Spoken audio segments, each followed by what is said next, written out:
ఈ simple design వల్ల చాలా మంది ప్రాణాలు కాపాడారు. ఆఫ్ఘనిస్తాన్కి చెందిన మసూద్ హసానీ అనే అతను బ్యాంబూ స్టిక్స్, రీసైకిల్డ్ ప్లాస్టిక్ వాడి చేసిన ఈ బంతి లాంటి డిజైన్కి 2012లో 1,20,00,000 ఫండింగ్ వచ్చింది. బ్యాక్గ్రౌండ్ స్టోరీ వినే ముందు వీడియోకి లైక్ చేయండి. ఆఫ్ఘనిస్తాన్ లాంటి దేశాల్లో ల్యాండ్ మైన్స్ ప్రమాదం ఎక్కువగా ఉండటం వల్ల ప్రతి సంవత్సరం యావరేజ్గా 5,000 మంది చనిపోతున్నారు. వాళ్లలో చాలా మంది చిన్నపిల్లలు. ఈ ప్రాబ్లంకి హసానీ 2012లో ఒక సొల్యూషన్ ఆలోచించాడు. చూడ్డానికి బాల్లా ఉన్న ఇది చాలా లైట్ వెయిట్, కానీ ఒక ల్యాండ్ మైన్ పేలడానికి సరిపోయేంత వెయిట్ ఉంటుంది. ఇలాంటి ఒక బొమ్మని 3 ల్యాండ్ మైన్స్ని పేల్చడానికి యూజ్ చేయొచ్చు. ఆఫ్ఘనిస్తాన్లో ఎడారి ప్రాంతం ఎక్కువగా ఉంటుంది, గాలి కూడా బాగా వేస్తుంది. దీనిని అలా ఎడారిలో వదిలేస్తే గాలికి అటు ఇటు తిరుగుతూ ఉంటుంది. ల్యాండ్ మైన్స్ ఎక్కడ ఉన్నా ఇది టచ్ అవగానే పేలిపోతాయి. చూడ్డానికి చాలా సింపుల్ ఐడియా, కానీ ఇది చేసిన ఇంపాక్ట్ మామూలుది కాదు.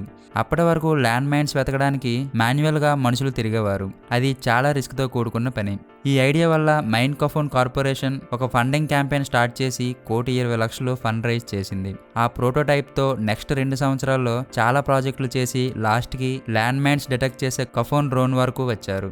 ఈ డిజైన్ ఎంత పెద్ద సక్సెస్ అంటే 2013లో మ్యూజియం ఆఫ్ మోడర్న్ ఆర్ట్ అనే న్యూయార్క్ మ్యూజియంలో ప్రెజెంటేషన్కి పెట్టారు. ఎంత పెద్ద ప్రాబ్లం అయినా బాగా ఆలోచిస్తే సొల్యూషన్ ఉంటుంది అనడానికి ఇదే ఒక ఎగ్జాంపుల్. ఈ ఫ్యాక్ట్ నచ్చితే వీడియోకి లైక్ చేయండి. Thank you for watching.